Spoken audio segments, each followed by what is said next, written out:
cintailah pekerjaan Anda. Saya mau berkhotbah tentang that work is holy. Nah, pekerjaan itu suci. Bukan hanya jadi pendeta atau misionaris, tapi jadi apa saja. Bahwa kita hidup di dalam hidup kita yang sementara di dunia ini, kita diberi amanah, yaitu bekerja. Pensiun pun boleh, tapi tidak boleh berhenti berfungsi dan berbuah. Kita semua harus menemukan sebuah kesibukan. Karena dalam kesibukan itu Tuhan mencurahkan berkat-berkatnya. Yang sudah berusia jangan pikun ya. Tetap harus aktif.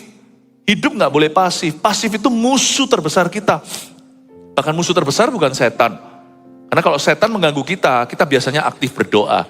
Tapi rasa nyaman, rasa puas, atau bahkan kecewa dan putus asa. Apapun yang menonaktifkan Anda, tolak itu dengan iman.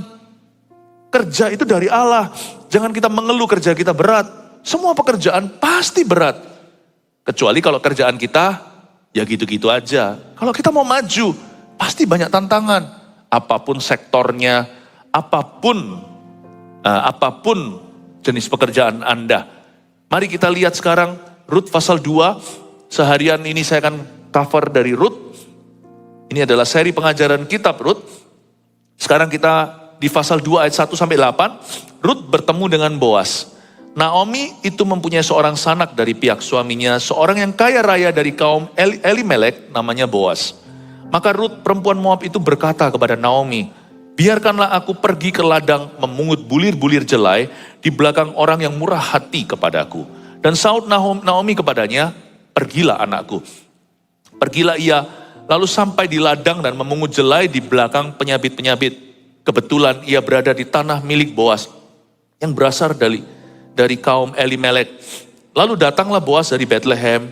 Ia berkata kepada penyabit-penyabit itu, Tuhan kiranya menyertai kamu. Jawab mereka kepadanya, Tuhan kiranya memberkati Tuhan. Lalu kata Boas kepada bujangnya yang mengawasi penyabit-penyabit itu, dari manakah perempuan itu? Bujang yang mengawasi penyabit-penyabit itu menjawab, dia adalah seorang perempuan Moab. Dia pulang bersama-sama dengan Naomi dari daerah Moab. Tadi ia berkata, izinkanlah kiranya aku memungut dan mengumpulkan jelai dari antara berkas-berkas jelai ini di belakang penyabit-penyabit. Begitulah ia datang dan terus sibuk dari pagi sampai sekarang dan seketika pun ia tidak berhenti. Sesudah itu berkatalah Boas kepada Rut, dengarlah dahulu anakku, tidak usah engkau pergi memungut jelai ke ladang lain dan tidak usah juga engkau pergi dari sini, tetapi tetaplah dekat pengerja-pengerjaku perempuan. Sedikit background story yang tidak hadir tadi pagi. Rut dan Naomi sisa dua cewek ini, Orpa udah pergi. Laki-lakinya di mana semua? Mereka semua janda.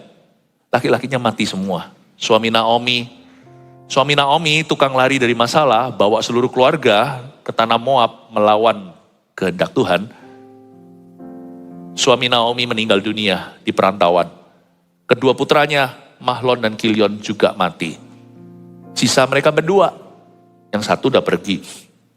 Di zaman itu, janda tidak mungkin bisa dapat lowongan pekerjaan. Janda langsung masuk ke kategori diakonia. Ada nggak? Ada. Ada nggak kemurahan untuk mereka? Ada hukum Taurat. Di hukum Taurat tertulis begini, sisakan untuk orang-orang miskin. Kalau lagi mereka tuan-tuan tanah itu, juragan sawah. Zaman dulu kan agrikultur adalah bidang utama. Kalau mereka itu menuai gandum, gak boleh sampai bersih buah, itu harus disisakan beberapa di pohonnya. Tapi gak semua bangsa Israel taat sih. Banyak orang itu uang kecil pun perhitungan, padahal mereka itu kelimpahan. Belajar belas kasihan sama orang-orang lemah. Belajar gak usah ambil kembalian, bulatkan. Bulatkan, jangan bulatkan ke bawah, nanti mereka nombok dari gaji mereka. Bulatkan ke atas. Cara hidup bangsa pilihan, tapi gak semuanya nurut. Jadi bangsa Israel kenapa mengalami kelaparan segalanya? Karena mereka itu picik, karena mereka itu kikir, mereka itu pelit. Ya, karena itu janda semakin susah hidupnya, janda yatim piatu. Sering di Alkitab dicatat, janda berseru pada Elisa misalnya, tolong anakku mau diambil penagih hutang. Susah. Kalau ada keluarga yang gak mau murah hati, mereka kehilangan satu potensi sawah yang mereka bisa ambil sesuatu dalam kemurahan. Karena itu sebenarnya ya, susah sekali. Sebenarnya Naomi dan Ruth ini bisa mengeluh setiap hari. Tapi kita belajar dari Ruth. Orang ini tidak mau terima nasib. Ada di dalam dirinya sesuatu yang non-Moab. Sekalipun dia bukan bangsa pilihan, sifatnya seperti bangsa pilihan. Orang yang berkata, aku gak bisa terima dengan keadaan ini, bukan sebagai orang yang kepahitan, yang tidak bisa menerima keadaan. Tapi dia berkata, pasti ada jalan. Di mana ada kemauan, di situ ada jalan. Perhatikan kenapa Allah memilih Ruth, bukan karena tampang parasnya, tapi karena sifat karakternya. Allah memilih Ruth karena kasih karunia memang. Tapi Ruth juga meresponi Tuhan. Sedangkan Orpa memilih untuk pergi. Bisa saja cerita ini terbalik loh. Ruth yang meninggalkan Naomi, Orpa yang tinggal. Tapi siapa yang tinggal yang diberkati sama Tuhan? Siapa yang mau berjuang? Bukan siapa yang menyerah. Tuhan tidak pernah memberkati seorang quitter, seorang yang mudah untuk menyerah. Ruth ini tidak mau hanya makan diakonia. Kalau saya nunggu kemurahan sampai kapan? Maka Ruth berinisiatif untuk pergi mencari jalan. Nah, saya ingin kita melihat bahwa orang yang tekad hatinya bekerja, nanti ketemu sesuatu. Tapi orang yang beralasan tidak akan menemukan apa-apa. Talenta itu bukan hanya bakat. Talenta itu juga waktu dan badan. Kita itu harus berani maju apapun resikonya. Daripada nunggu bola, jemput tuh rezekinya. Kalau nggak ada pekerjaan apa-apa lagi, jangan gengsi. Ambil apapun yang available, asal itu bukan kriminalitas. Asal bukan kejahatan, asal halal. Ruth gak peduli. Ruth ini berasal dari keluarga Elimelek. Ini orang kaya lama. Dia pasti gengsi lah. Dulu aku hidup enak. Tapi ketika jadi janda dia gak punya apa-apa. Tapi Naomi dan Ruth memilih untuk melakukan sesuatu. Coba lihat ya. Rencana Allah selalu dimulai dengan begini. Naomi itu mempunyai seorang sanak dari pihak suaminya. Seorang yang kaya raya dari kaum Elimelek namanya Boas. Jangan cari orang kaya. Mereka nggak tahu kalau mereka akan ketemu dengan Boas. Dan mereka nggak tahu bahwa Boas itu kaya. Dan bahkan mereka belum tahu Boas itu siapa. Tapi Naomi mempunyai seorang sanak dari pihak suaminya. Rencana Allah dalam kehidupan kita, termasuk dalam dunia kerja, selalu dimulai dari seseorang yang kita kenal. Jangan cari pertolongan dari orang yang tidak kita kenal. Jangan juga gampang cari hutang. Jangan. Selalu dimulai dengan seseorang yang kita kenal. Koneksi ilahi mulainya begitu. Tapi Ruth tidak minta belas kasihan atau diakonia. Kalau Anda lihat nanti ayat-ayat berikutnya, Ruth itu minta peluang untuk dia bekerja. Jangan makan apapun gampangan. Jangan harapkan pertolongan orang yang cuma-cuma. Jangan. Kalau kita berharap itu berharap sama Tuhan, jangan sama manusia. Tapi sama orang itu belajar untuk fair di depan. Ruth dan Naomi hari itu sepakat dalam doa. Sebelum Ruth meninggalkan rumah, bahwa dia akan cari kerja sekalipun janda tidak bisa bekerja. Gak ada orang yang berani mempekerjakan mereka. Mereka bisa aja langsung antri minta diakonia. Mereka gak mau. Aku akan cari ladang, aku mau kerja di sana, win-win solusi. Jaga-jaga jikalau masih belum bersih, aku bisa bersihkan.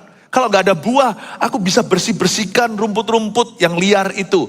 Semoga ada yang belas kasihan sama aku, diakoniaku tidak for free.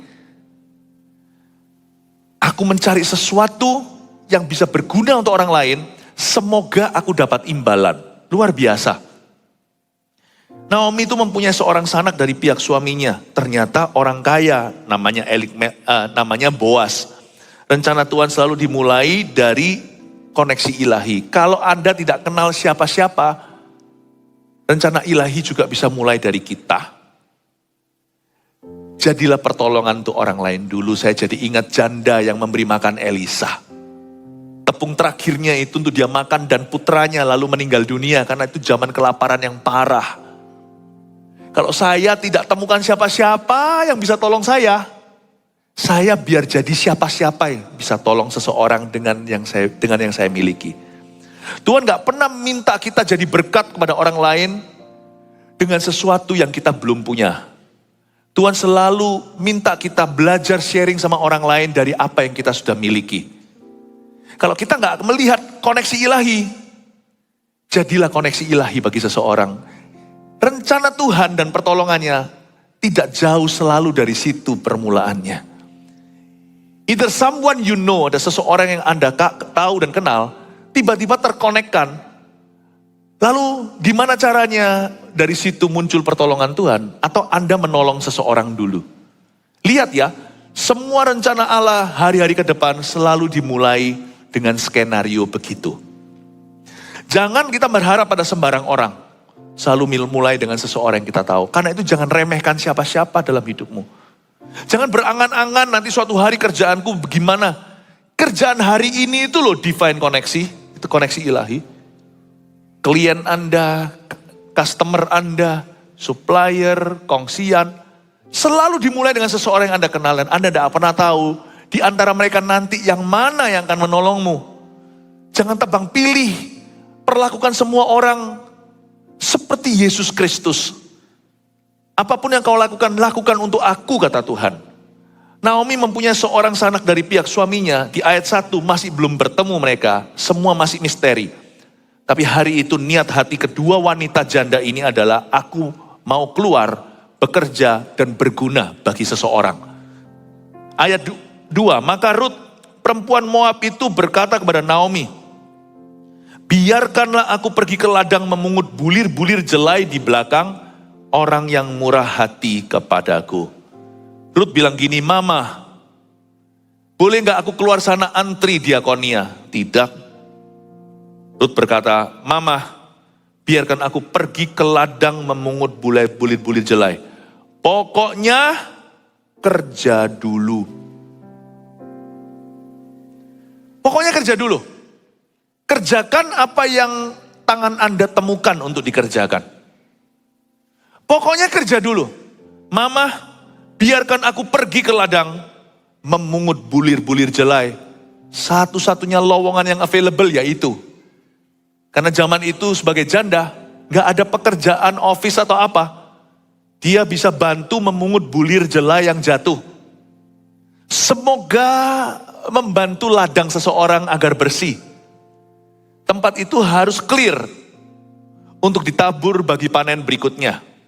Dan semoga waktu dia kumpulkan bulir-bulir jelai itu, ada yang murah hati berkata, ya wis lah, ya sudahlah, bawa pulang aja itu semuanya, toh gak seberapa.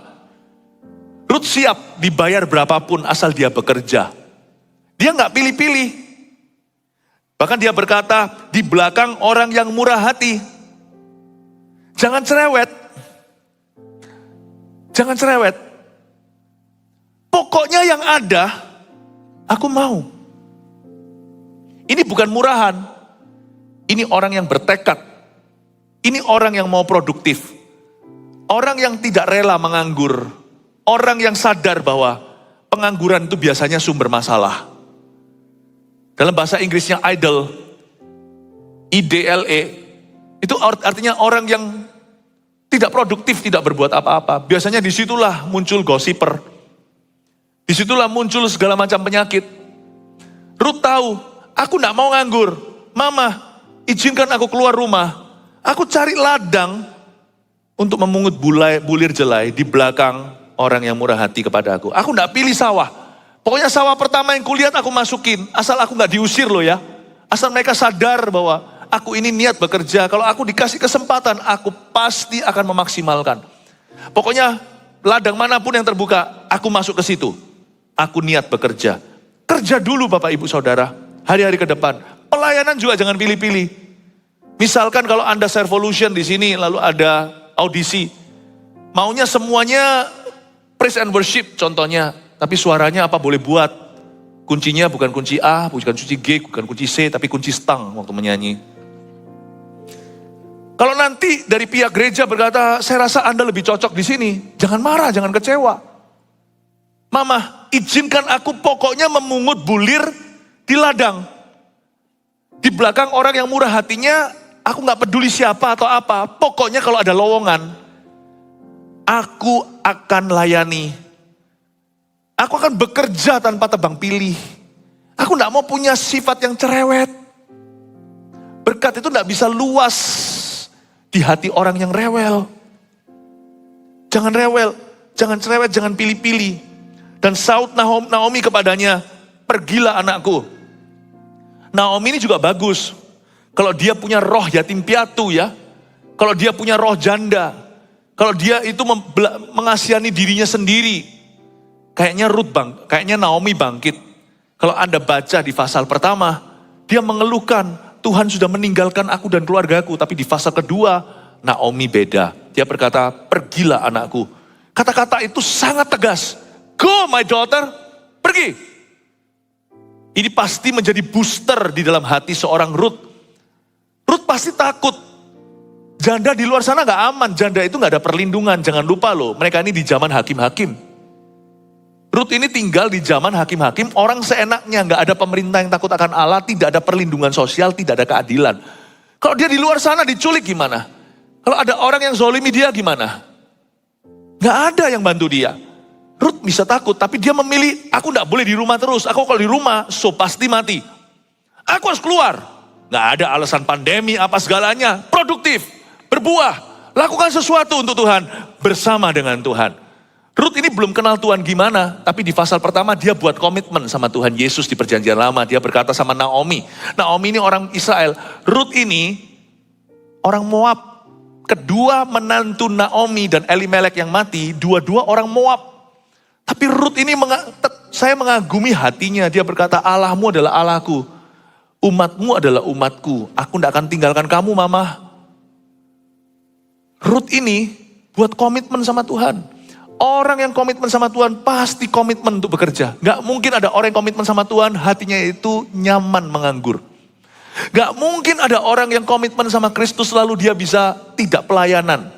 Gak mungkin. Pasti gatal rohani terjadi, dia gak akan tahan. Pasti gerah dia. Jikalau spiritnya menganggur. Pasti dia mau terlibat dalam ministry. Gak mungkin gak. Dan orang yang punya komitmen sama Kristus gak akan pilih-pilih ministry apa. Asal dia bisa berguna. Karena nafasnya Ruth ini gini, pokoknya aku harus produktif hari ini. Gak tahu caranya gimana, daripada aku di rumah tunggu diakonia. Sekalipun ada orang yang murah hati, kemungkinan besar ada, tapi aku tidak akan menunggu mereka. Apa untungnya buat mereka yang cuma kasih aku cuma-cuma? Aku harus berguna dulu. Saya suka sekali Ruth ini. Sifat apa ya? Ini saya nggak bisa menemukan termnya atau namanya. Sifat seperti apa ya? Orang yang berkata, aku nggak bisa, hanya menerima saja. Ini bukan sombong ya. Tapi orang yang niatnya baik. Aku harus berguna untuk orang itu. Bukan tipe orang yang gampangin orang. Bukan tipe orang yang gampangin Tuhan. Tidak heran Tuhan jadikan Ruth ini nenek moyangnya Tuhan Yesus. Padahal dia orang Moab. Sifatnya itu loh. Ya, orang yang komitmen sama Kristus tidak mungkin tahan, tidak berbuat apa-apa. Nggak mungkin. Dia harus keluar. Orang yang komitmen sama Kristus nggak bisa juga online church terus-menerus. Saya ngomong sekalian, nggak mungkin bisa. Dia pasti ingin in touch dengan saudara seiman. Dia pasti ingin terlibat. Nggak bisa. Ruth ini keluar rumah. Aku mau keluar rumah. Dan Naomi berkata, pergilah anakku. Go my daughter. Pergilah. Go my child.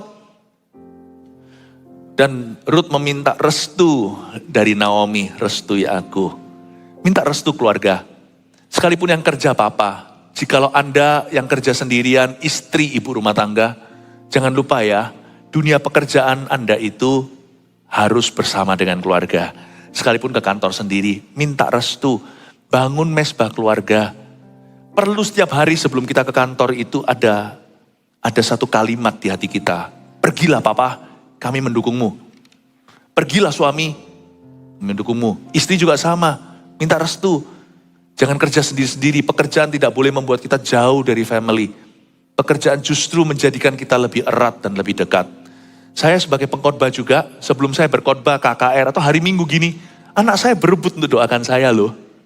Meskipun dua anak kami itu sekolah di luar negeri, selalu berebut, mau doain dulu daddy. Sudah biasa.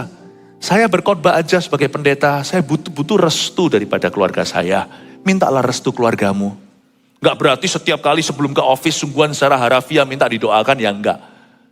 Tapi belajar untuk cerita pulang ke rumah, cerita tentang dunia kerjanya. Waktu saya baca pasal-pasal berikutnya, ayat-ayat berikutnya, Ruth ini pulang ke rumah cerita apa-apa sama Naomi, karena mereka itu tinggal 2 batang kara. Nggak sebatang kara, Ruth masih ada Naomi, Naomi masih ada Ruth. Keluarga itu nggak banyak loh, jangan disia-sia. Siapa sih punya anak seperti peternakan? Mau punya anak 7 pun kalau sama papa mama cuma 9. Keluarga itu terbatas. Jadi jangan sia-siakan. Keluarga itu diciptakan Tuhan sebagai dukungan moral dan dukungan spiritual dalam kehidupan pekerjaan atau kehidupan profesimu. Libatkan keluargamu. Pulang itu cerita, bapak ibu cerita sama keluarganya seperlunya. Ya, sama suami istri tentunya lebih terbuka. Sama anak-anak ceritakan juga. Supaya anak-anak terbeban sama pekerjaan ayah ibunya. Gak tentu nanti anak-anak itu melanjutkan profesi Anda. Gak tentu, tapi mereka perlu tahu. Papanya kerja apa, segalanya, jadilah ayah yang bercerita. Pulang ke rumah itu ceritakan. Belajar dari Ruth dan Naomi. Mereka itu bersahabat karena mereka tinggal 2 batang kara. Tapi sekalipun saya katakan tadi anak Anda 5, Anda cuma 7 orang sama papa mama. Nggak banyak, itu cuma 5 roti 2 ikan. Kita semua itu sebatang kara, 2 batang kara, atau 7 batang kara, atau bahkan 9 batang kara. Keluarga itu langka. Pastikan dia jadi mesbah. Mesbah keluarga itu bukan hanya kumpul, keliling lalu doa seminggu sekali atau setiap hari. Mesbah keluarga itu dimulai dengan komunikasi dulu. Ada komunikasi, ada beban doa. Dan keluarga yang berdoa biasanya juga lebih komunikasi. Belajar komunikasikan. Siapa tahu nanti ada anak yang terbeban untuk melanjutkan. Agak telat nanti jika anak-anak sudah dewasa lalu tiba-tiba dikasih pekerjaan Anda untuk dilanjutkan. Disitulah terjadi pertentangan antar generasi. Disitu yang disebut dengan generation gap. Komunikasi itu sejak dini. Belajar dari Ruth dan Naomi. Ruth dan Naomi membuat kesepakatan sebelum Ruth yang pergi keluar. Naomi gak mungkin lah, dia terlalu tua. Masa dia memungut bulir jelai di tengah-tengah terik matahari di sawah orang, gak mungkin lah ya. Ruth yang pergi berjuang, tapi sebenarnya waktu Ruth pergi ke ladang, Ruth gak sendirian, Ruth pergi sama mamanya. Perlu sekali setiap orang bekerja, gak hanya yang laki-laki. Zaman sekarang kan ada juga double income, istri juga seorang profesional. Papa dan mama kerja sama-sama punya profesi untuk menyambung kehidupan. Penting sekali, waktu kita pergi ke kerja itu merasa the whole family is with me. Seluruh keluarga bersama dengan aku. Penting itu. Penting itu. Jadi jangan pernah merasa sendiri. Jangan punya mentalitas individualistis. Seperti ini. Oh, kerja aku. Pokoknya yang penting aku menghasilkan uang. Jangan. Jadikan pekerjaan itu sebuah ruang kebersamaan. Sekalipun yang ke kantor cuman Anda sendirian. Atau suami istri kantornya beda. You need to go to the office every day. Setiap hari kita butuh pergi ke pekerjaan kita, ke kantor kita, merasa the whole family, seluruh keluarga bersama dengan saya. Go my child, pergilah anakku. Support ini juga akan membuka tingkap sorga, sadari Anda. Penyertaan Tuhan itu termasuk tergantung dengan restu dari keluarga. Mari kita lestarikan ini. Pekerjaan kita adalah urusan seluruh keluarga kita. Mereka perlu tahu sepatutnya. Pulang cerita, doa bersama-sama. Biasanya enggak, orang tua itu kalau sudah ada masalah dalam kerja, anak tak tahu menau hanya terima getahnya.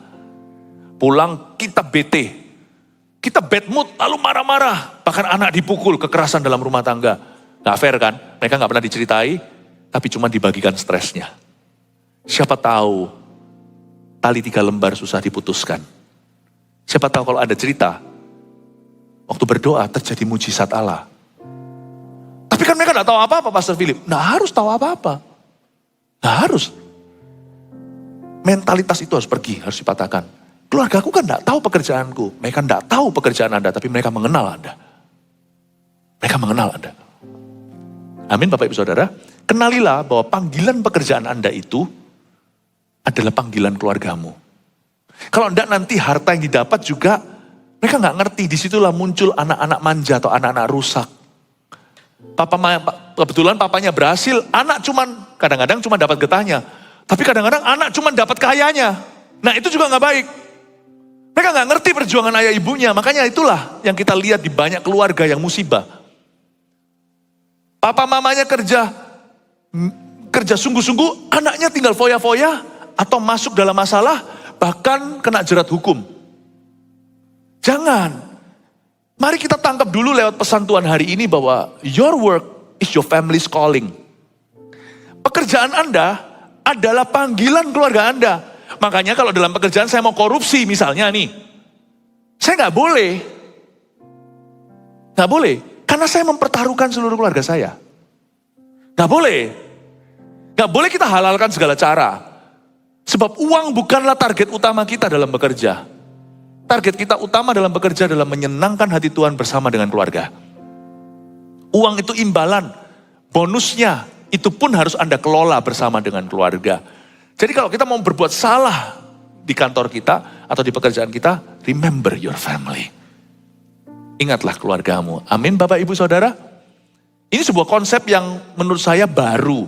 Karena banyak orang selama ini mitos-mitosnya tadi itu saya sebutkan. Semoga semuanya dipatahkan. Disitulah biang kerok masalah. Padahal pekerjaan itu berkat, malah jadi kutukan. Pergilah ia, ayat 3, lalu sampai di ladang dan memungut jelai di belakang penyapit-penyapit. Akhirnya Ruth pergi. Secara fisik dia pergi sendiri. Tapi sebenarnya Naomi juga pergi bersama dengan dia dalam spirit, dalam doa. Kebetulan ia berada di tanah milik Boas yang berasal dari kaum Elimelek. Di dalam bahasa Ibraninya kata kebetulan di sini itu adalah hap, bahasa Inggrisnya hap. Kalau kita bilang happen, kejadian, H-A-P-P-E-N, happen. Ini kat tengahnya, hap. Jesus is still the God of haps. Yesus tetap adalah Allahnya semua kebetulan dalam kehidupan kita. Orang yang keluar rumah malah ngalami banyak kebetulan yang indah. Orang yang meringkuk terima nasib dan beralasan malah gak dapat apa-apa. Talenta itu kalau disembunyi di bawah tanah gak ada kejadian. Tetapi kalau talenta itu kita kembangkan banyak kebetulan. Loh kok begini ya? Bisa ketemu itu, ketemu ini, terbuka peluang baru. Aneh ya.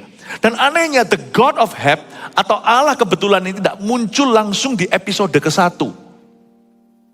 Kalau Anda baca ayat 3, pergilah ia lalu sampai di ladang dan memungut jelai di belakang penyapit-penyapit, ayat 3a.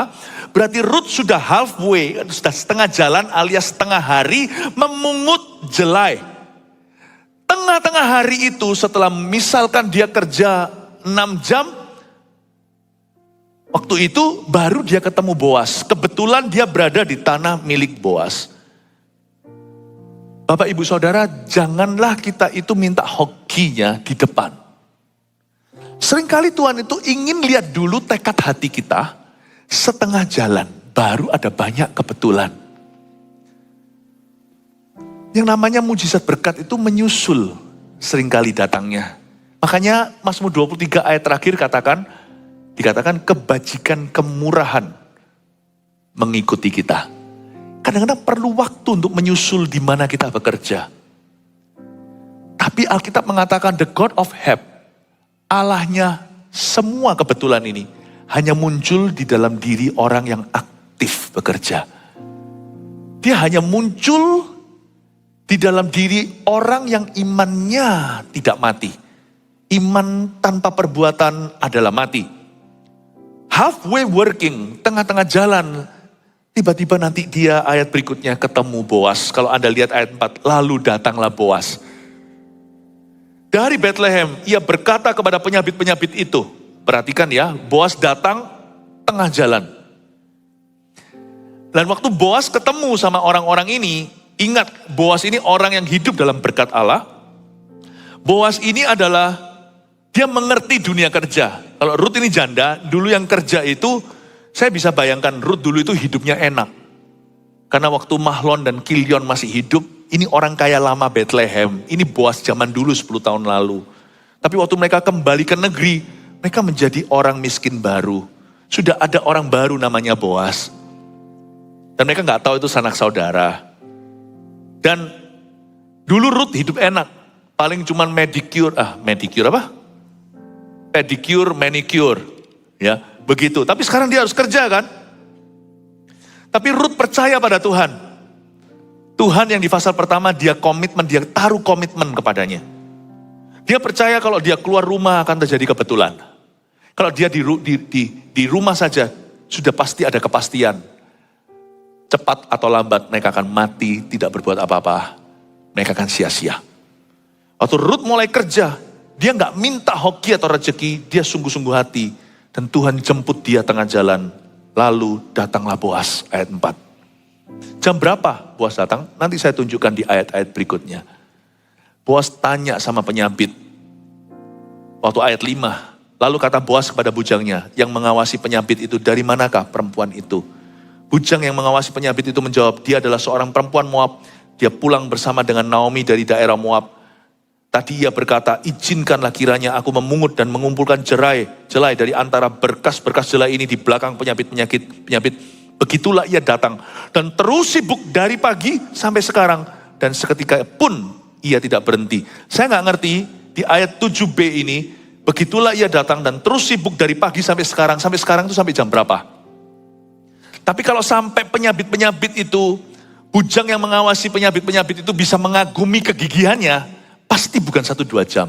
Dia kerja cukup lama tanpa jawaban dari sorga. Dia kerja begitu keras tanpa tinjauan dari Allah. Tanpa kebetulan, tanpa kemujuran. Terus menuai sepanjang hari sampai sekarang. Sampai jam berapa saya tidak tahu.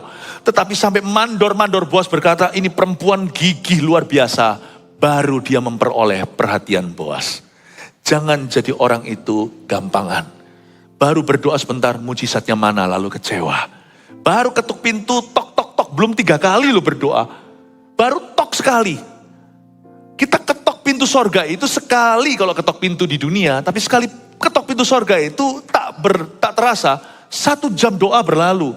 Belum doa sampai 1 jam kali 3 untuk 1 beban doa itu. Sudah merasa Tuhan tidak memperhatikannya. Nggak boleh jadi orang itu gampang menyerah. Orang begini nggak ada kebetulan dalam hidupnya. Tidak ada the God of helps.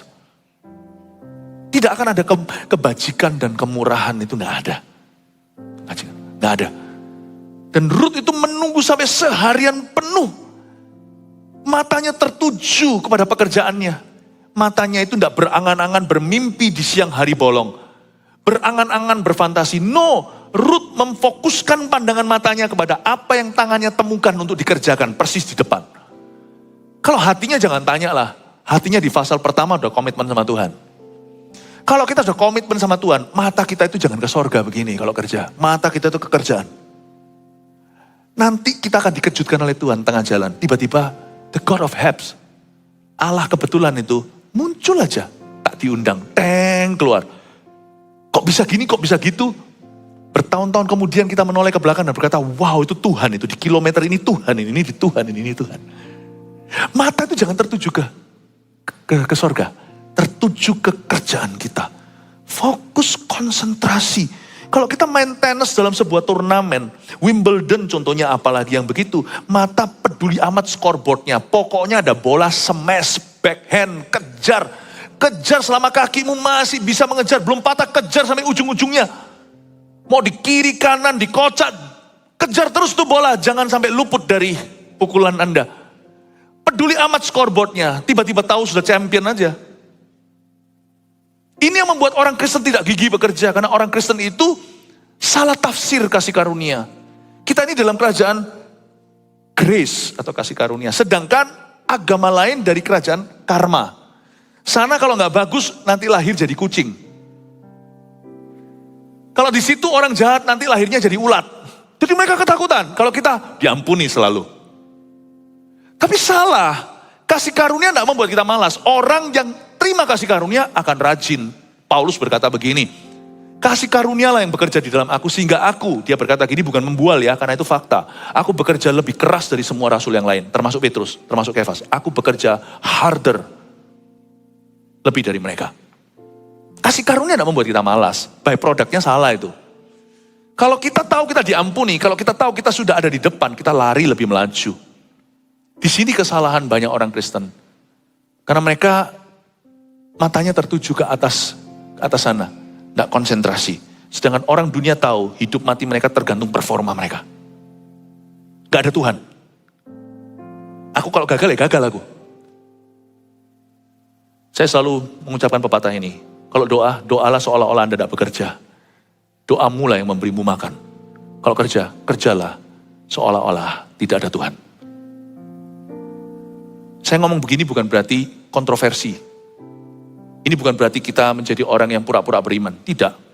Karena ini juga firman Tuhan. Lihat Ruth, konsentrasinya memungut jelai. Tapi ternyata ini perbedaan orang beriman. Kita tahu dalam kerajaan Tuhan ada yang namanya grace atau kasih karunia. The God of Hebs, He lives. Allah serba kebetulan. Mazmur 23 menyebut dia sebagai kebajikan dan kemurahan. Yang memberi kebajikan kemurahan mengikutimu. Itu hidup. Oh, yang percaya Allah kita hidup, berikan tepuk tangan untuk Tuhan. The God of Hebs is alive. Tapi waktu Ruth bekerja, dia bekerja dengan konsen di sana. Lalu Boaz bertanya diam-diam. Jadi ada perhatian Allah yang diberikan kepada kita sebelum mujizat terjadi atau berkat. Di episode berapa Ruth belum menerima takaran jelai, nanti di ibadah berikutnya saya jelaskan. Bahkan waktu nanti Boaz menakarkan 6 jelai itu jadi sesuatu, turun-temurun. Ada satu waktu ketika, untungnya Ruth gak ngomel. Di episode berapa sebelum Ruth melihat jawaban doanya, ternyata Tuhan sudah rasan-rasan. Saya itu GR gini, saya tahu sementara saya bekerja keras, Tuhan rasan-rasan dengan malaikatnya, yaitu bujang-bujang yang mengawasi penyapit-penyapit ini. Dari manakah orang itu? Bukan Tuhan tidak mau tahu, tapi Tuhan memberikan perhatian. Itu siapa itu? Who's that man? Mungkin kita masih berdarah-darah di sini. Ruth pasti berkeringat peluh. Susah loh menyabit itu bagi punggungnya itu mematikan. Itu perempuan lagi wanita kayak begitu, gak takut apa? Kulitnya gosong kena matahari. Sementara kita susah, kemungkinan waktu kita susah, Tuhan sudah rasan-rasan kita. Jangan kecewa waktu susah. Karena kalau Tuhan rasan-rasan, susahmu itu akan disambut kebajikan. Amin. Untung di ayat 5 ini Ruth tidak mendengar. Ketika Boaz tanya sama bujangnya. Ruth tidak mendengar. Ruth fokus kerja. Dan dia nggak berhenti hingga sekarang, seketika pun ia tidak berhenti. Jangan ekspektasinya berlebihan. Jangan minta diperhatikan, baru saja mulai, kita langsung minta diperhatikan oleh Tuhan. Jangan manja secara rohani. Allah kita tahu, dan Allah kita tepat waktu. You know divine promotion needs time. Promosi ilahi itu butuh waktu. Apa yang kira-kira mengambil perhatian Tuhan ya pada diri seorang Kristen?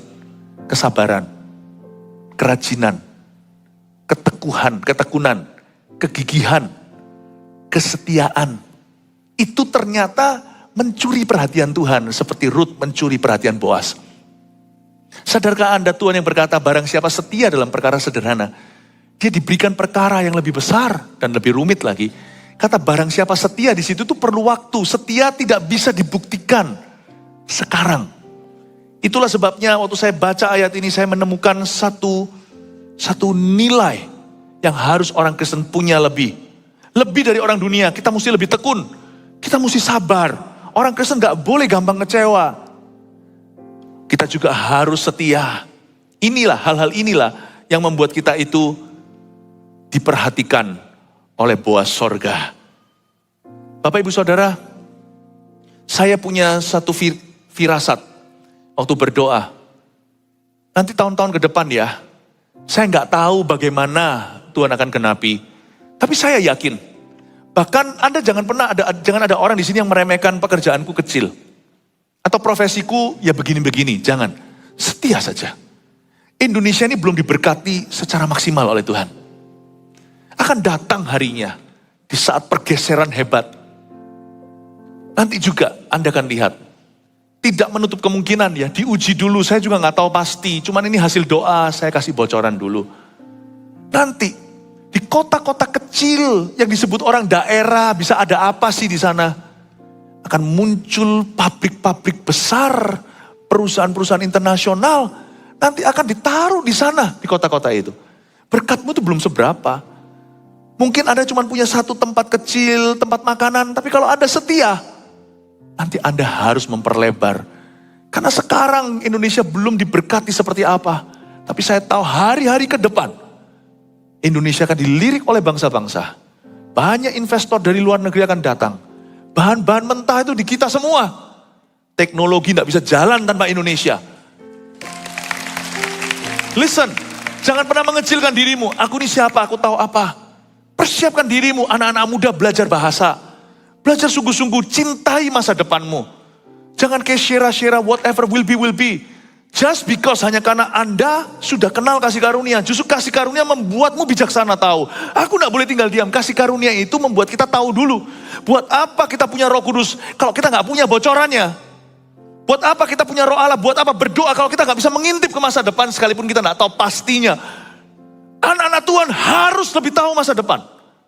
Jangan mentang-mentang kita tahu kasih karunia, kita gak berbuat apa-apa. Belajar dari Ruth. Saya gak peduli nanti gimana, pokoknya aku akan cari lowongan, aku akan cari kesempatan. Sesudah itu berkatalah Boas kepada Ruth ayat 8, dengarlah dahulu anakku, tidak usah engkau pergi memungut jelai ke ladang lain.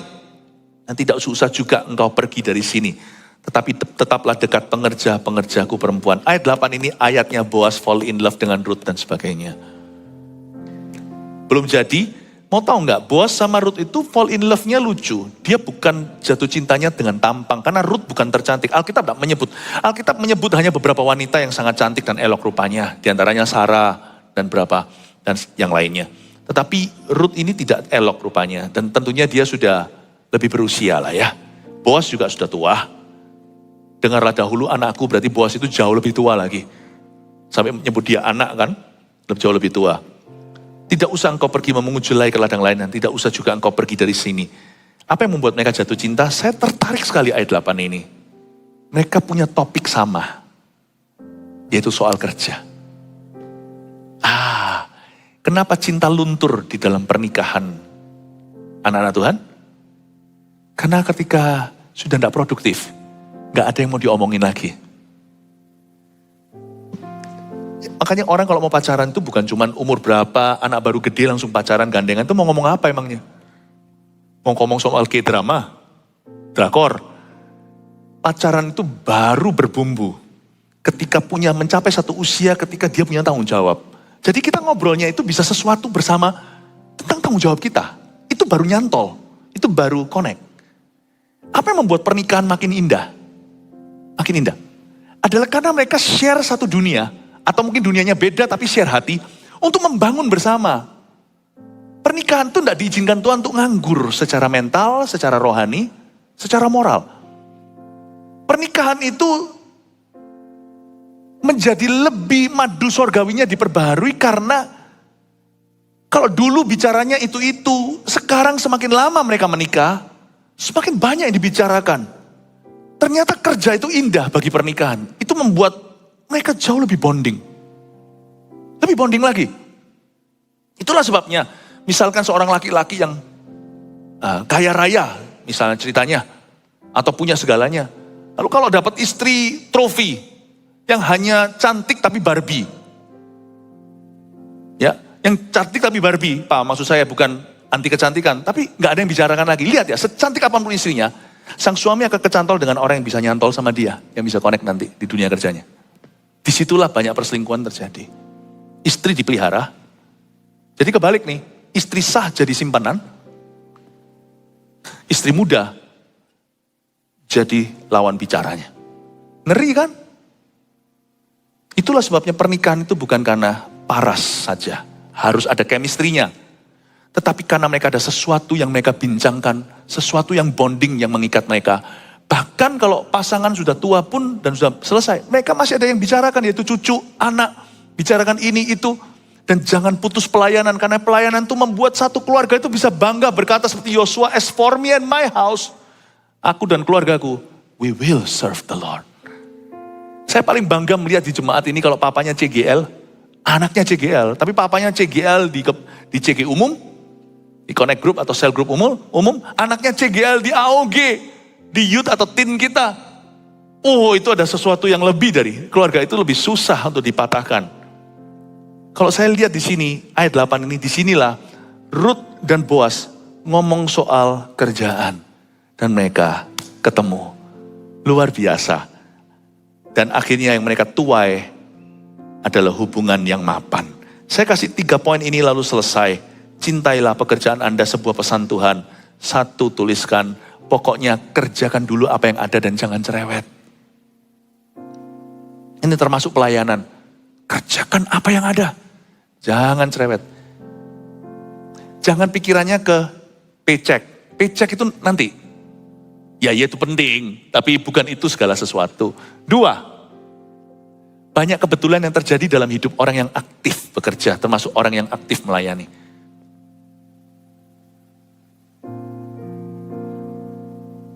3, keluarga yang produktif dan produktif kerja dan pelayanan akan lebih bonding satu dengan yang lainnya. Ini sungguhan. Saya rasa penting sekali ya untuk suami dan istri di gereja kita untuk lebih komunikatif. Dan juga kalau Anda punya dunia semakin memisahkan Anda, I think gereja tempat netral yang indah. Temukan pelayanan bersama. Dan itu akan membuat semua ini bersatu. Seperti saya katakan di ibadah 1. Bukan gereja yang membutuhkan pelayanan kita. Kita yang membutuhkan pelayanan gereja. Ini penting sekali. Jadi tulis ini dan jangan lupa di atas semua ini. Oke, di foto juga silakan. Mungkin kalau nggak keburu ya, jangan di foto. Ya, annyeonghaseyo. If you don't do what you love, you can love what you do first. Tidak boleh cerewet, pokoknya kerjakan apa yang ada di depan, termasuk pelayanan. Jangan pilih-pilih, kalau Anda tidak bisa lakukan sesuatu yang Anda suka, sukai dulu pekerjaan apapun yang Tuhan sediakan di depanmu.